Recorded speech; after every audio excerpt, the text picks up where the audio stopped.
ನಿನ್ನೆ ನಾನು ನಿಮಗೆ ಹ್ಯಾವಿನ ಮೊದಲ ಅರ್ಥವನ್ನು ತಿಳಿಸಿದ್ದೆ. ಹ್ಯಾವ್ ಅಂದರೆ ಬಳಿ ಇರು, ಹೊಂದಿರು.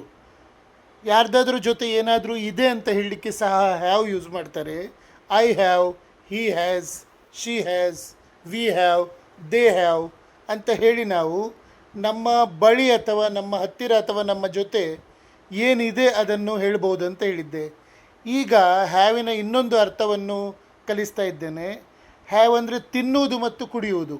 ಇದಕ್ಕೂ ಸಹ ನಾವು ಹ್ಯಾವ್ ಅಂತೇವೆ. ತಿನ್ನುವುದು, ಕುಡಿಯುವುದು ಅಂದರೆ ಏನನ್ನು ಸಹ ನಾವು ಸ್ವೀಕರಿಸುವುದು, ಅದಕ್ಕೆ ಹ್ಯಾವ್ ಅಂತೇವೆ.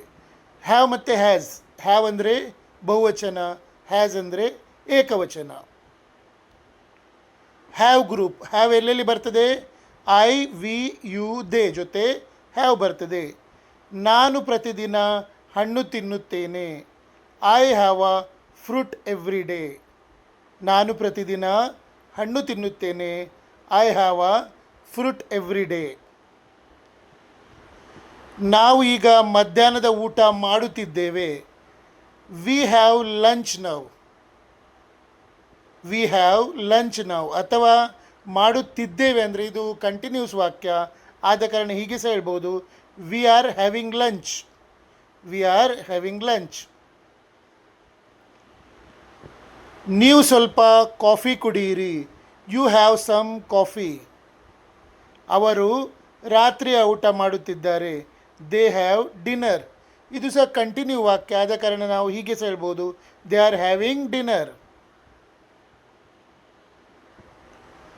ನಾನು ಒಂದು ಲೋಟ ಹಾಲು ಕುಡಿಯುತ್ತೇನೆ. I have a glass of milk.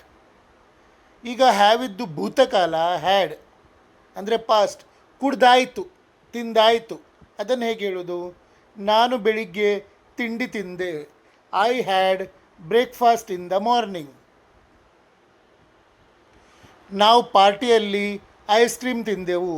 V had ice cream at the party. ಅವರು ಜ್ಯೂಸ್ ಕುಡಿದರು. They had juice. ಈಗ ಹ್ಯಾವ್ ಇದ್ದೇ ಏಕವಚನ ರೂಪ, ಹ್ಯಾಸ್ ಗ್ರೂಪ್. ಹಿ, ಶೀಟ್ ಮತ್ತು ಹೆಸರು ಬಂದಾಗ ಹ್ಯಾಸ್ ಉಪಯೋಗಿಸ್ತೇವೆ. ಅವನು ಪ್ರತಿದಿನ ಸೇಬು ತಿನ್ನುತ್ತಾನೆ. He has an apple every day. ಅವಳು ಈಗ ಟೀ ಕುಡಿಯುತ್ತಿದ್ದಾಳೆ. She has tea now.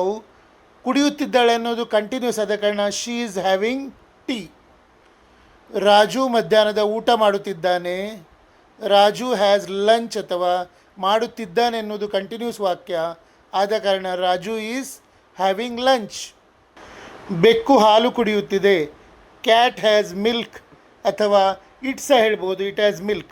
But ಕುಡಿಯುತ್ತಿದೆ ಅನ್ನೋದು ಕಂಟಿನ್ಯೂಸ್ ವಾಕ್ಯ ಆದ ಕಾರಣ it is having milk. Sita ಸಿಹಿ ತಿನ್ನುತ್ತಿದ್ದಾಳೆ. Sita has a sweet. ಅಥವಾ ಕಂಟಿನ್ಯೂ ವಾಕ್ಯ ಇದು, ತಿನ್ನುತ್ತಿದ್ದಾಳೆ. Sita is having a sweet.